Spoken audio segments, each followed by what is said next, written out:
We start tonight with 24-hour News 8's Casey Jones, who is live out at the Holland Aquatic Center. Casey, what can you tell us about the student athlete who had to be pulled out of a pool there?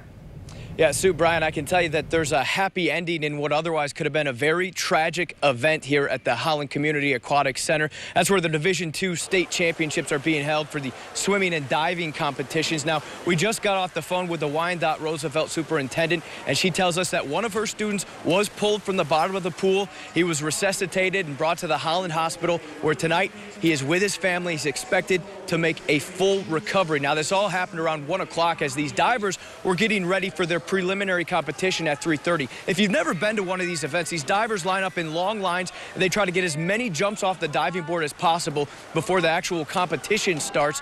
And that's when some of the divers and the lifeguard noticed one of those divers was at the bottom of the 13-foot tank. They immediately jumped into action. They brought him to the surface, performed CPR, resuscitated him, made sure he was breathing, had a pulse, was conscious before they took him to the Holland Hospital. Now, for most of these swimmers and divers, especially coaches and witnesses, this was unlike anything they've ever seen before in competition. I think the lifeguards did a great job, saw attention, they noticed, got them out as soon as possible. But again, just a fluke incident. It's just really scary. I've never been anywhere near anything like this. I've been around the pool since probably I was 8 years old, the last 20 years of my life. First time I've ever walked away thinking something bad happened at a swim meet.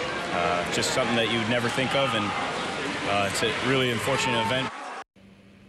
Now, fortunate is one of those words being tossed around tonight, as things, like we said, could have been much worse. That teen expected to make a full recovery. This was an MHSA-sanctioned event, so they did have a doctor and a medical trainer on staff. Those lifeguards, those coaches, all jumping to immediate action. That teen expected to be just fine, as competition will continue here into tomorrow as state champions are crowned in Division II. It was, though, delayed for 15 minutes while they took care of today's incident.